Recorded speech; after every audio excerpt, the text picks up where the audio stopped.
Oil இயற்கை விவசாயிகளின் நேரடி விற்பனை அங்காடி. Healthy food, healthy living. Download today from Google Play Store. OIR online app, trusted by more than 10,000 families.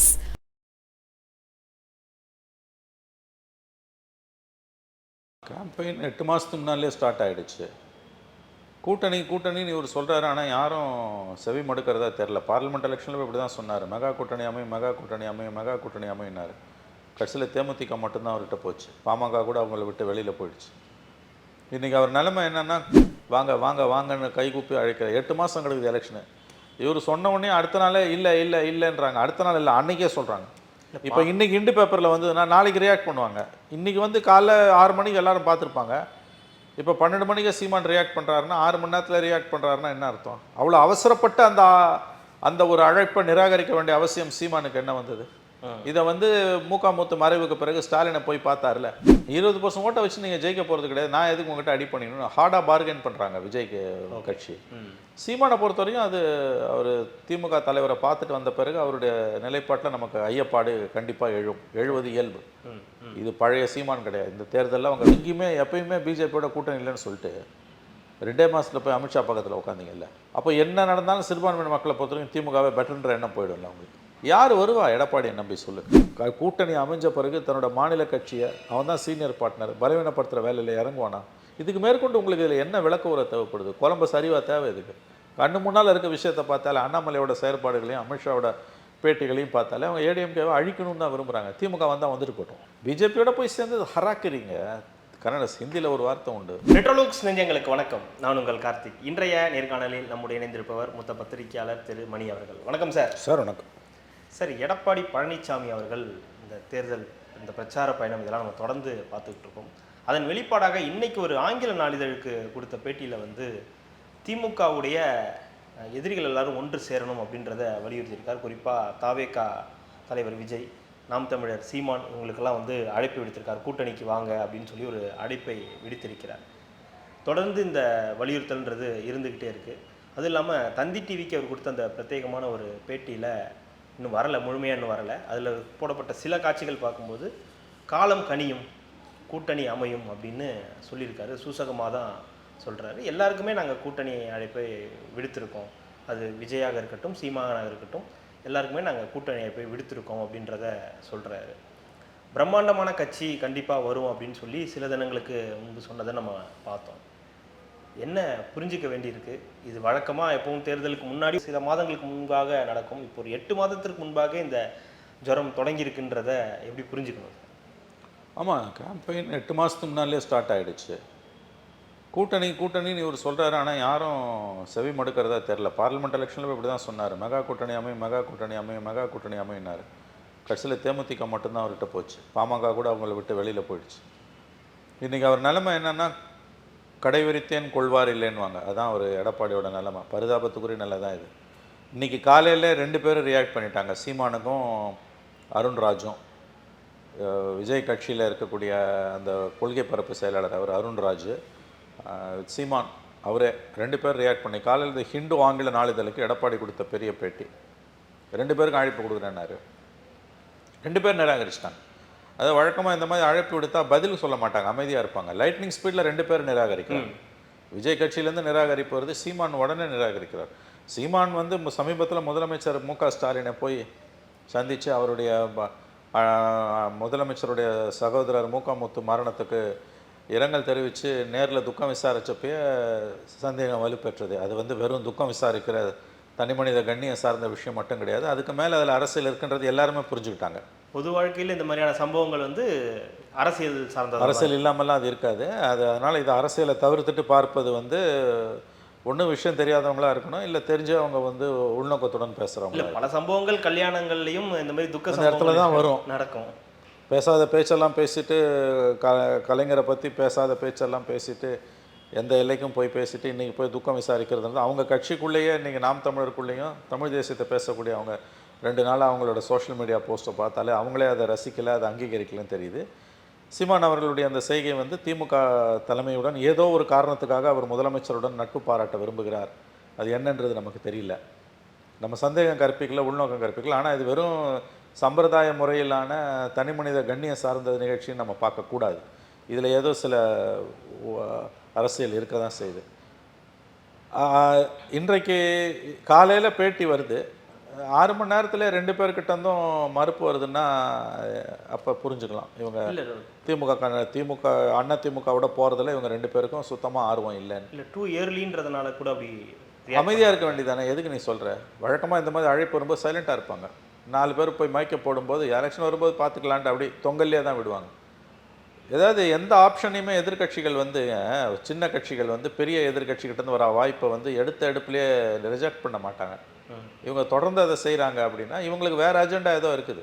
இவங்க திமுகவோட குட் புக்ஸில் இருக்கணும்னு பார்க்குறாங்கன்னு தான் நமக்கு தோணுது. சீமானை பொறுத்த வரைக்கும் திமுக குட் புக்ஸில் இருக்கணும்னு பார்க்குறாரு. விஜயோட அந்த மறுதளிப்பு என்பது வந்து அவங்க இன்னும் ஹார்டாக ப்ளே பண்ண பார்க்குறாங்க, இன்னும் கூடுதல் இடங்களை கேட்க பார்க்குறாங்க. அந்த எண்ணத்தில் தான் நம்ம புரிஞ்சுக்கணும். எப்படி பார்த்தாலும் இது எடப்பாடி பாஜகவும் இருக்குன்றது அவங்களுடைய இன்னொரு வெளிப்பாடாகவும் பாஜக இருக்கிறதால தானே இந்த சிக்கலே. இன்னைக்கு பாஜக ஃபேக்டர் தமிழ்நாட்டில் இல்லைன்னா திமுக வந்து மிக நெருக்கடியான கட்டத்தில் இருக்கும். பிஜேபி ஃபேக்டரை வச்சு தான் திமுக வண்டி இங்கே ஓடுதே ஒழிய திமுகவோட சாதனைகளாலோ ஆட்சியோட சாதனைகளாலோ அல்லது கூட்டணி பலமும் கிடையாது, ஒன்றும் கிடையாது. மெயின் வந்து பிஜேபி ஃபேக்டர் இவங்களை ஒருங்கிணைக்குது. சிறுபான்மையின மக்கள், அதுவும் எடப்பாடி பிஜேபியோட போன பிறகு, ஏடிஎம்கே போன பிறகு சிறுபான்மையின மக்கள் கம்ப்ளீட்டாக இந்த பக்கம் சேர்ந்துட்டாங்க. அதனால் இது எடப்பாடிக்கு வந்து இந்த பேட்டி தொடர்ந்து ஒரு பேட்டி எல்லா மெயின் ஸ்ட்ரீம் மீடியாலேயும் முன்னணி அச்சு மற்றும் காட்சி ஊடகங்களில் இன்றைக்கி அவர் பேச ஆரம்பிச்சிருக்காரு. வாங்க வாங்க வாங்கன்னு கைகூப்பி அழைக்கிறார். 8 மாதம் கிடக்குது எலெக்ஷனு. இவர் சொன்ன உடனே அடுத்த நாளே இல்லைன்றாங்க. அடுத்த நாள் இல்லை, அன்றைக்கே சொல்கிறாங்க. இப்போ இன்றைக்கி இண்டு பேப்பரில் வந்ததுன்னா நாளைக்கு ரியாக்ட் பண்ணுவாங்க. இன்றைக்கி வந்து காலைல 6 மணிக்கு எல்லோரும் பார்த்துருப்பாங்க.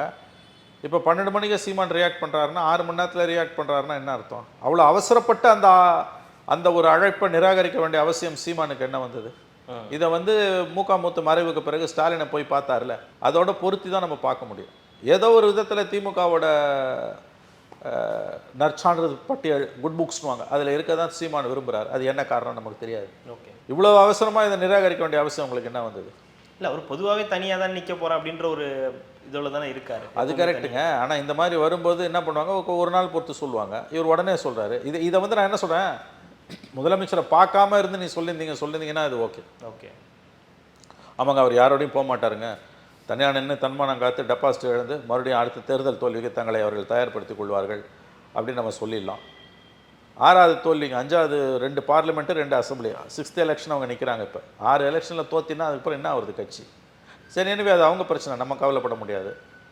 ஆனால் ஸ்டாலினை பார்க்காம இந்த அழைப்பை உடனே நிராகரிச்சுருந்தாருன்னா நம்ம புரிஞ்சுக்கலாம். நீங்கள் ஸ்டாலினை பார்த்த பிறகு நிராகரிக்கிறீங்க. அப்போ அவசரம் என்ன? அட்லீஸ்ட் 24 hours அது எடுக்கணும். புரிஞ்சுக்கலாம். இதுலேருந்து இவர்கள் வந்து அந்த பக்கம் போக தயாராக இல்லை. எடப்பாடிக்கு அலையன்ஸ் அமையிறது ரொம்ப கஷ்டம். யார் ஒரு போகிற எதனால்? இது அதிமுகன்றது ஒரு பெரிய கட்சி, திமுக தான் இங்கே பெரிய கட்சி அப்படின்போது அதிமுக அடுத்த ஒரு ஆளுங்கட்சியாக வரணும்னு ஆசைப்படுறாங்க. அவங்க தான் திமுக எதிர்ப்பை பிரதானமாக இத்தனை காலமாக வச்சுருக்காங்க. அதே எதிர்ப்பு மனநிலையில் உள்ள தாவேகா சீமான்லாம் இன்னும் கூடணும் அப்படின்னு அதிமுக நினைக்கும் போது இவ்வளோ ஃபாஸ்ட்டாக அப்படின்னும் போது இப்போது தாவேகாவோட பிரச்சனை என்னவா இருக்குது? நாங்கள் தான் அடுத்து நாங்களும் இந்த உங்கள் லெவலுக்கு வரணுன்றதா, இல்லை இன்னும் கொஞ்சம் நாள் காலம் பொறுத்து ஹார்டாக பார்கெயின் பண்ணுறாங்க? இது பழைய அண்ணா திமுக இல்லைன்னு அவங்களுக்கு தெரியுது. பழைய அண்ணா திமுக 34-35% ஓட்டு இருந்தது. கடைசி எலெக்ஷனில் இவங்களுக்கு 20% ஓட்டுங்க, 19.8. அண்ணாமலை சொல்கிறார்ல, அது உண்மை. அவங்களுக்கு என்டிஏக்கு 18% ஓட்டு வந்திருக்கு பார்லிமெண்ட் எலெக்ஷன். ஏடிஎம்கேக்கு 19.8, 20% ஓட்டு தான். 20% ஓட்டை வச்சு நீங்கள் ஜெயிக்க போகிறது கிடையாது. நான் எதுக்கு உங்கள்கிட்ட அடி பண்ணிடணும்? ஹார்டாக பார்கெயின் பண்ணுறாங்க விஜய்க்கு கட்சி. சீமானை பொறுத்த வரைக்கும் அது அவர் திமுக தலைவரை பார்த்துட்டு வந்த பிறகு அவருடைய நிலைப்பாட்டில் நமக்கு ஐயப்பாடு கண்டிப்பாக எழுவது இயல்பு. இது பழைய சீமான் கிடையாது. இந்த தேர்தலில் அவங்க வேறு எதையோ அடி போடுறாங்களோன்ற எண்ணம் எழுவது இயல்பானது. போய் அதெல்லாம் வந்து நீங்கள் துக்கம் விசாரிச்சன்றதெல்லாம் அதெல்லாம் வந்து இந்த நேரத்தில் அது என்ன மாதிரியான கருத்தை உருவாக்குன்ற அந்த ஒரு அவேர்னஸ் கூட இல்லாமல் நீங்கள் போகிறீங்கன்றது ஏற்புடையது கிடையாது. அதனால் அதுவும் வந்து நம்ம இன்றைக்கி வந்து அதை அப்போ உடனே இன்றைக்கி நிராகரிக்கிறாருன்னா அவங்க கண்டிப்பாக ஏடிஎம்கேவே விரும்பலை, யாருமே விரும்பலை. டிஎம்டிக்கே நாங்கள் ஜனவரி பிறகு தான்றாங்க. 2 பக்கமும் துண்டு போடுறாங்க. அவங்க எங்கே அதிகமாக பேரம்படி தான் அங்கே போக வேண்டியது. பாமகக்குள்ளே அப்பாவும் புள்ளியும் மாற்றி பாலிஷ் போட்டுக்கிறாங்க. அதனால் அது வந்தாலும் வராட்டியும் ஒரு லாபமும் கிடையாது. இன்ஃபேக்ட் பாமக விஷயத்தில் எடப்பாடி அக்ரெசிவாக பேச ஆரம்பிச்சிட்டார். அதிகாரத்தில் பங்குடும்போது இன்னும் பந்தியே போடல, அதுக்குள்ளே இலை ஓட்டணை அப்படின்னு அக்ரெசிவாக கேட்குறாரு.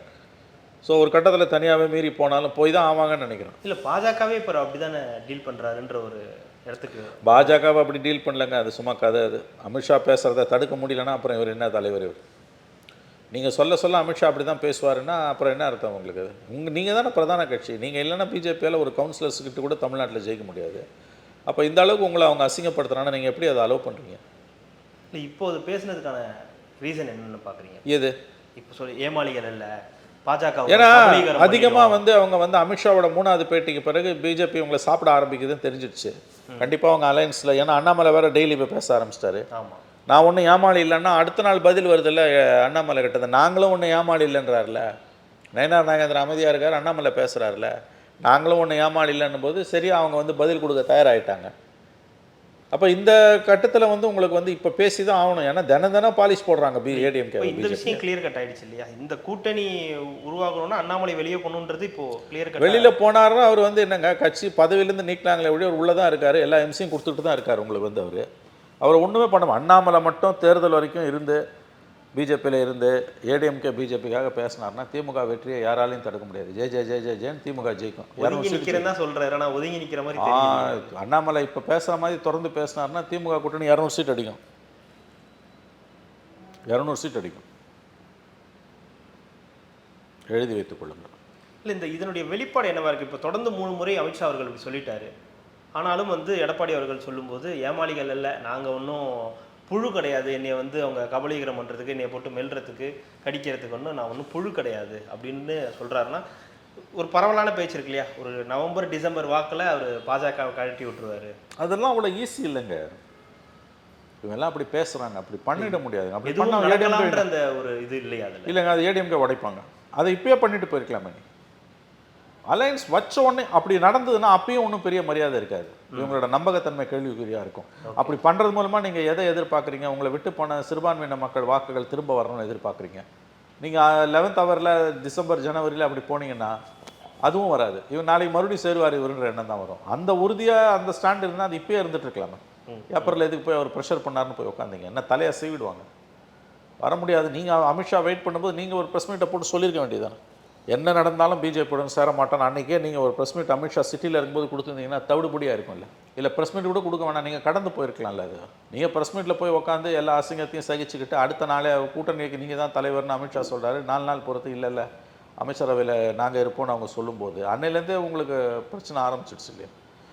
எவ்ரிடே உங்களை அசிங்கம் பண்ணிட்டு இருக்கான். வாய்ப்பு கிடைக்கும் போதெல்லாம் அவங்க சிரமப்படுத்துகிறாங்க. நீங்கள் கூட்டணி உள்ளே உட்காந்துட்டு புதுசாக கூட்டணி வரும்னா எப்படிங்க வருவான்? நீ பிஜேபியோட இருக்க வரைக்கும் ஏன் வருவான்? நான் கேட்குறேன். சிம்பிள். வரணும்னு நினைக்கிறவன், திமுக பிடிக்காமல் வரணும்னு நினைக்கிறவன் நிறைய பேர் இருக்கான். அவன் யாருமே வர முடியாமல் தடுக்கிறதுனா நீங்கள் போய் பிஜேபியோட உட்காந்தது. இதை பாருங்கள், திமுகவோட இன்றைக்கி கூட்டணியில் இருக்கக்கூடிய 90% மேற்பட்ட கட்சிகள் திமுகவை பிடிச்சோ திமுகவோட சாதனைகளை விரும்பியோ அவங்க கூட இல்லை, சத்தியமாக இல்லை. பிஜேபி வந்துடக்கூடாதுன்ற அந்த ஒற்றை காரணத்தால் இருக்காங்க. அது திமுகவும் நல்லா தெரியும். வேறு எங்கே போவாங்க இந்த லெஃப்டோ இடதுசாரிகள்? வேறு வாய்ப்பே கிடையாது. எப்படி போவாங்க அவங்க அண்ணா திமுகவோட? சரி, நான் பிஜேபியோடு வரப்போகிறேன், அதுதான் அவங்களை அழைப்பு கொடுக்குறேன்னு மறைமுகமாக மெசேஜ் கொடுக்குறாங்கன்னா அதை நீ வெளிப்படையாக சொல்லணும். உங்கள் நம்பகத்தன்மை என்ன? இந்த பிப்ரவரி மாதம் எஸ்டிபிஐ மாநாட்டில் போய் கலந்துக்கிட்டு 26 31 36 41 46 எங்கேயுமே எப்பயுமே பிஜேபியோட கூட்டணி இல்லைன்னு சொல்லிட்டு 2 மாதத்தில் போய் அமித்ஷா பக்கத்தில் உட்காந்திங்கல்ல. அப்போ என்ன நடந்தாலும் சிறுபான்மையின மக்களை பொறுத்தவரைக்கும் திமுகவே பெட்டர்ன்ற எண்ணம் போயிடும்ல அவங்களுக்கு. யார் வருவா எடப்பாடியை நம்பி சொல்லு? அவர் விரும்பலாம். இந்த நிலை என்ன? இந்த நிலை தான் இது வரைக்கும் தொடருமா?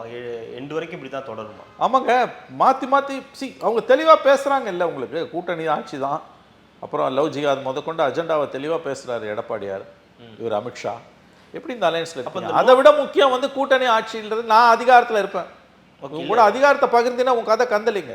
இந்த நோக்கம் தான் என்னவா இருக்கு? இந்த ஏடிஎம்கேவை வீக்கெண்ட் பண்ணணும். நான் பல தடவை சொல்லியிருக்கேன். நான் 26 திராவிட முன்னேற்ற கழகம் ஆட்சி வந்தாலும் உங்களுக்கு கவலை இல்லையா? பிஜேபி கவலை கிடையாதுங்க. நான் சொல்கிறேங்க, இது சிரிக்கிறாங்க சில பேர், புரியல அவங்களுக்கு பாலிடிக்ஸ். அதிமுகவோட பிஜேபியை அதிமுகவை நடத்துகிற முறையை பார்த்தாலே நான் சொல்கிறது உண்மை என்பதை நீங்கள் விளங்கிக் கொள்வீர்கள். அதாவது 26 எங்களுக்கு திமுக மறுபடியும் ஆட்சி வந்தால் கவலையே கிடையாது. 5 வருஷம் இருந்தாலும் இருக்கலாம், இருந்துட்டு போட்டோம். ஆனால் அதிமுக 26 ஆட்சிக்கு வரலன்னா மிகப்பெரிய சரிவை சந்திக்கும். அதிமுக 31 இருக்காது. 2 திராவிட கட்சிகளில் ஒன்று அழிஞ்சாதான் நான் வளர முடியும்னு பிஜேபி நம்புது, தான் வளர முடியும்னு நம்புது. அதை அவங்க 26 ரொம்ப அழகாக எக்ஸிக்யூட் பண்ணிட்டு இருக்காங்க. யாராவது கூட்டணி அமைஞ்ச பிறகு இப்படி பேசுவாங்களா? அண்ணாமலையை விடுங்க, அமித்ஷாவே அப்படி பேசுவாரா? கஷ்டப்பட்டு இந்த கூட்டணிக்கு அவரை கூட்டு வந்தீங்க, ஆனால் உள்ளே வச்சு செய்கிறதுவாங்கல்ல, அதானே இது. இது வந்து ஒரு ஆங்கிலத்தில் சொல்லுவாங்க, this is not come out of nothing. ஒன்றுமே இல்லாததுலேருந்து இந்த நிலைப்பாடு வரல. கூட்டணியை பலவீனப்படுத்துகிற வேலையை தேர்தலுக்கு 8 மாதத்துக்கு முன்னால் அண்ணாமலை மட்டும் செய்யலை, அமித்ஷாவே செய்கிறாரு. அவங்க தெளிவாக இருக்காங்க. ஏன்னா அமித்ஷா அண்ணாமலை பதவி ஏற்றோடனே 2021 ஆகஸ்ட்டில் சொன்னார்ல, இதுவரை தமிழக அரசியல் களம் திமுக அண்ணா திமுக என்று இருந்தது, இனி திமுக பிஜேபி என்று மாறும்னாரு. தெளிவாக இருக்கார் அவர். அதை தான் அவங்க இன்றைக்கி செஞ்சுக்கிட்டு இருக்காங்க. போஸ்ட் ஜெயலலிதா பீரியடில், போஸ்ட் கருணாநிதி பீரியடில் அண்ணா திமுகவை அழிக்கிறது ஈஸி, நம்மளால் முடியும், நிறைய ஓட்டம் இருக்குது, அண்ணா திமுக உள்ளேருந்தே காலி பண்ணுவோம், திமுக அதுக்கு பிறகு பார்த்துக்கலான்ற முடிவுக்கு வந்துட்டாங்க. அதனால தான் அண்ணா திமுகவை எந்த கட்சியாவது பெரிய கட்சி, தேசிய கட்சி கூட்டணி அமைஞ்ச பிறகு தன்னோட மாநில கட்சியை அவன் தான் சீனியர் பார்ட்னர் பலவீனப்படுத்துகிற வேலையில் இறங்குவானா? இதுக்கு மேற்கொண்டு உங்களுக்கு இதில் என்ன விளக்க உரை தேவைப்படுது? குழம்பு சரிவாக தேவை இதுக்கு. கண்ணு முன்னால் இருக்க விஷயத்தை பார்த்தாலே, அண்ணாமலையோட செயற்பாடுகளையும் அமித்ஷாவோட பேட்டிகளையும் பார்த்தாலே அவங்க ஏடிஎம்கேவை அழிக்கணும்னு தான் விரும்புகிறாங்க. திமுக வந்தால் வந்துட்டு போட்டோம், கவலை இல்லை. ஒரு திராவிட கட்சி அழியணும், அதான் அவங்க நோக்கம். இல்லாட்டி மறுபடியும் இப்போ அண்ணா திமுக 26 ஆட்சிக்கு வந்துடுச்சுன்னா, 26 அண்ணா திமுக ஆட்சிக்கு வரதை பிஜேபி விரும்பலைங்க. இது சத்தியம், நான் சொல்கிறேன். அவன் விரும்பலை. ஏன்னா அவங்க எப்படி இதை பார்க்குறாங்கன்னா, 26 அண்ணா திமுக ஆட்சிக்கு வந்ததுன்னா பைனரி பாலிடிக்ஸ். மறுபடியும் 31 திமுக வரும், 5 வருஷத்துக்கு ஒரு தடவை மாறும், கண்டிப்பாக மாறும். எப்பயாவது ஒரு தடவை தான் 10 வருஷம், அதர்வைஸ் 5 இயர்ஸ் மாறும். இந்த சைக்கிளை உடைக்கணுங்க. இந்த சைக்கிளை உடைக்கணும்னா திமுகவை இன்றைக்கி அழிக்க முடியாது. ஏன்னா இன்றைக்கி அது பவர்ஃபுல்லாக இருக்குது, நாளைக்கு மாறலாம் அது. அப்போ இருக்கிறதுல வீக்கெண்டு 2 பார்ட்டியில் வீக்கெண்டு பார்ட்டி பலவீனமான கட்சி அண்ணா திமுக, அதை அழி உள்ளேருந்தே காலி பண்ணு, அதான் நடக்குது இப்போ.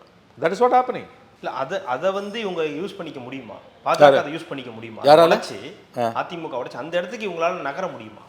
நகர முடியும்னு முயற்சி பண்ணுறாங்க. தலைவர்கள் போயிட்டாங்க. சரி, அந்த வாக்கு வங்கி எங்கே போகும் அதை நீங்கள் யோசிங்க. இப்போ எடப்பாடி பழனிசாமி காலத்துக்கு பிறகு அல்லது அவர் இன்னும் பலவீனம் அடைகிறாருன்னா, அன்வர் ராஜா வெளியில் போகிறாரு, இன்னும் நாளைக்கு வேலுமணி போகிற XYZ போகிறாங்கன்னு வச்சுக்கோங்க, கலகலக்குது அதிமுக, தலைவர்கள் போவாங்க. வாக்கு வங்கி எங்கே போகும்? அது predominantly 90% anti DMK vote bank. அது எங்கே போகும்? சத்தியமாக திமுக போகாது. 10% வேணால் போகலாம், 90% போகாது. அது எங்கே போகும்? நாம் தமிழருக்கு போவோம், விஜய்க்கு போவோம், பிஜேபிக்கு போவோம். சுக்கலாக சதுறதில்லை. எனக்கு கூட 5% வந்தால் கூட எனக்கு போதும் இல்லை பிஜேபியை பொறுத்த வரைக்கும். மற்றவங்க ஆட்சி அமைக்கிறதுக்கு 30% வேணுங்க. பிஜேபி 15% கிராஸ் பண்ணாலே உட்காந்துருவோம். ஏன்னா அதுதான் அவங்களோட பலமே. அவங்ககிட்ட சென்ட்ரல் பவர் இருக்குது, பணம் இருக்குது, இடி இருக்குது, எல்லாத்தையும் வச்சு மீடியா இருக்குது, எல்லாத்தையும் வச்சு அவன் விளையாடுவோம். அதான் இப்போ இருக்கக்கூடிய சிக்கல். தெளிவாக தெரியுதுங்க. இந்த எலெக்ஷனில் அவங்க டார்கெட் டிஎம்கே கிடையாது. தினம் அண்ணாமலை யாரை திட்டுறாரு? ஒரு பக்கம் திமுக 40,000 கோடி ஊழல், 50,000 கோடி ஊழல்ன்ற அமித்ஷா, நாங்கள் கூட்டணி ஆட்சியில் இருப்போம், அண்ணா திமுகலேருந்து ஒரு சிஎம் ஆவார்ன்றது எல்லாம் என்ன பேச்சு இதெல்லாம்? இதுக்கு மேற்கொண்டு இதில் புரிஞ்சுக்கிறதுக்கு எதுவுமே இல்லைங்க. அவங்க டார்கெட் தெளிவாக தெரியுதுங்க, ஏடிஎம்கே தான். ஆனால் அதை வெளியில் சொல்ல மாட்டாங்க, வெளியில் பார்க்குறவங்களுக்கு புரியவும் புரியாது. உள்ளேருந்தே அழிப்பார். அண்ணாமலை மாதிரி ஒரு கேரக்டரை இந்த கூட்டணி வெற்றி பெறணும்னு நினச்சிங்கன்னா தேர்தல் வரைக்கும் இந்த பக்கம் வராதுன்னு நீங்கள் டெல்லி பக்கம் அனுப்பியிருக்கணும், இல்லை ஃபாரினுக்கு அனுப்பின்னு இருக்கலாம், ஏதாவது போஸ்டிங் கொடுத்து. அவர் தமிழ்நாட்டுக்குள்ளே சுற்றி வந்து பேசுகிறதுனால முடிஞ்சு போச்சு கதை. ஏடிஎம்கே அலையன்ஸை காலி பண்ணுறதுக்கான வேலையை ஃபுல் டைம் ஜாபை அண்ணாமலை பண்ணிகிட்டு இருக்காரு. தலைவர்கள் இப்போது அதிமுகலேருந்து திமுகவுக்கு நகர்றது, அன்வர் ராஜா போன்ற அதிகாலத்து தலைவர்கள், தொண்டர்கள் எல்லாமே இப்போ நகர்றதுன்றது அதிமுகவுக்கு எவ்வளோ பெரிய பின்னடைவு? பெரிய பின்னடைவு. இப்போ நம்ம பார்த்தீங்கன்னா தென் மாவட்டங்களே ஓபிஎஸ்ஸால் எடப்பாடிக்கு சிக்கல் இருக்குது. நிச்சயமாக இந்த தடவை ஓபிஎஸ் உள்ளே சேர்த்துக்கலன்னா அவர் உடைப்பார் அங்கே போய். 2வது சிறுபான்மையின மக்கள் வாக்குகள் அந்த இடத்துல செதறுது உங்களுக்கு. பிஜேபியோட போய் சேர்ந்து ஹராக்கிறீங்க. கன்னட ஹிந்தியில் ஒரு வார்த்தை உண்டு, தற்கொலை. அது இல்லை, இப்போ ஒரு வெளியவும் வர முடியாமல் உள்ளேயும் இருக்க முடியாமல் ஒரு அந்த நிலைமையில தான் இருக்காரு. அந்த நிலைமை ஆனால் வெளியில் காமிச்சிக்க மாட்டேன். இன்றைக்கி ஹிந்து பேட்டியில் அப்படிலாம் எதுவும் இல்லை, நாங்கள் கூட்டணி பிரமாதமாக இருக்குன்றாரு. அது வாயளவில் வர வார்த்தை, நடைமுறையில் சந்தி சிரிக்குதில்லை. இந்த அலையன்ஸ் எப்படிங்க ஜெல் ஆகும்? நீங்கள் யோசிச்சு பாருங்களேன். இல்லை, இந்த இடத்துக்கு தான் விஜய் முக்கியமாக தேவைப்படுறாருன்னு அவர் நம்புறாரா?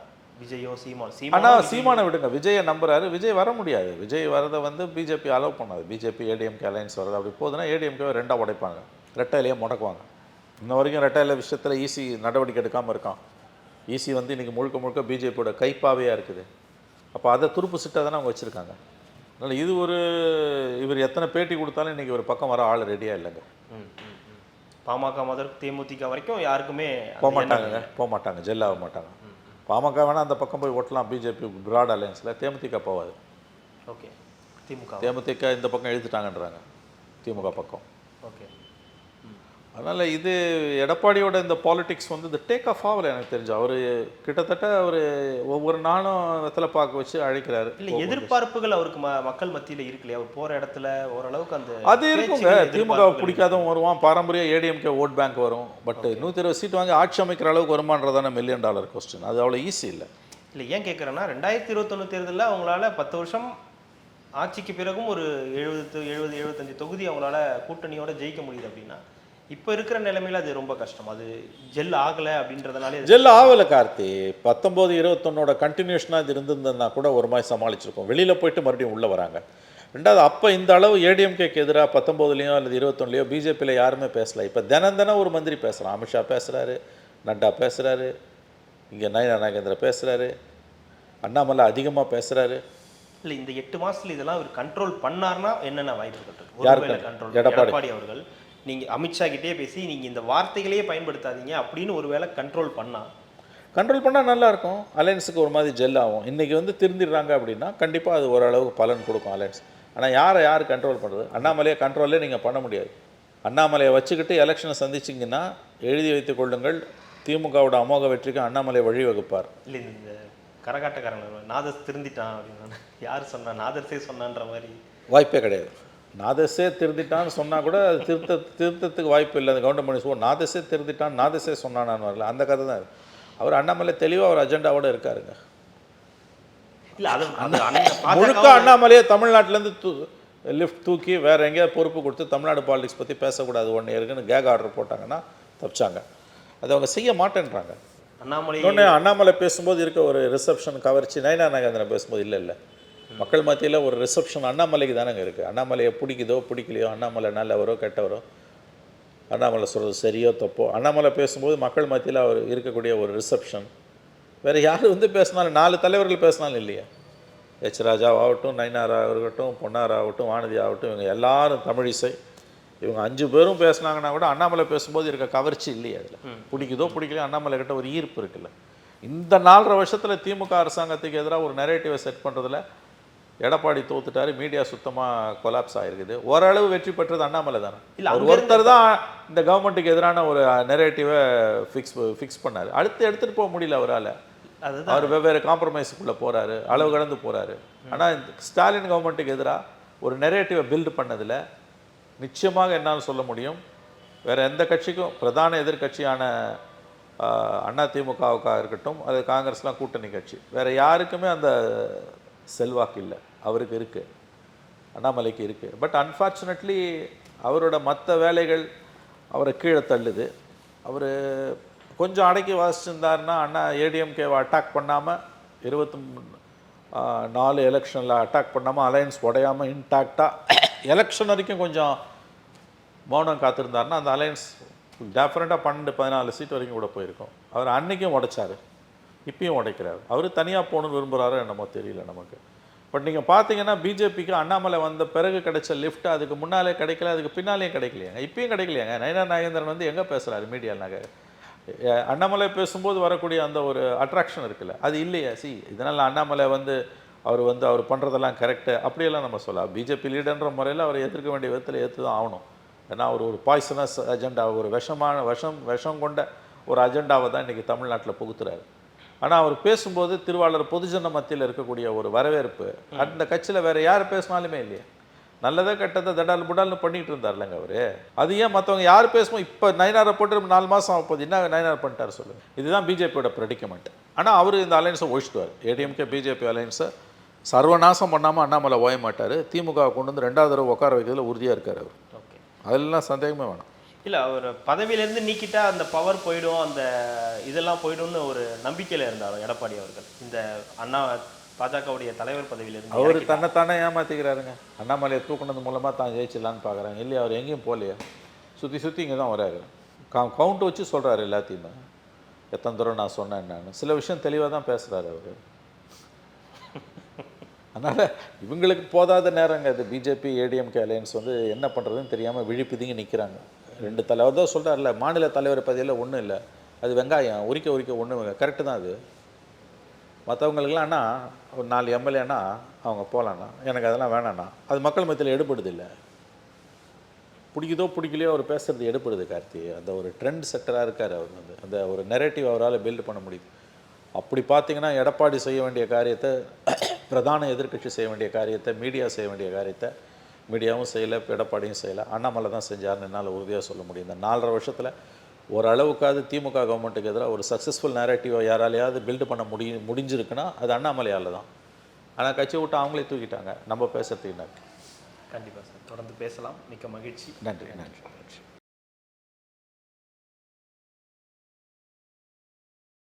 உங்களது ரெட்ரோலக்ஸ் யூடியூப் சேனல்ல தற்பொழுது அரசியல், சினிமா மற்றும் வரலாற்று செய்திகள் மாதத்திற்கு 10 மில்லியனுக்கு மேல நம்முடைய நேயர்களிடத்துல சென்றடையுது. இந்த நிகழ்ச்சிகள்ல உங்களது பிசினஸ விளம்பரப்படுத்தவும் மில்லியன் கணக்கான நேயர்களுக்கு கொண்டு சேர்க்கவும் ஒரு அரிய வாய்ப்பு. தொடக்க கால சலுகையாக மாதத்திற்கு வெறும் 7,999 ரூபாயிலிருந்து ஆரம்பமாகிறது.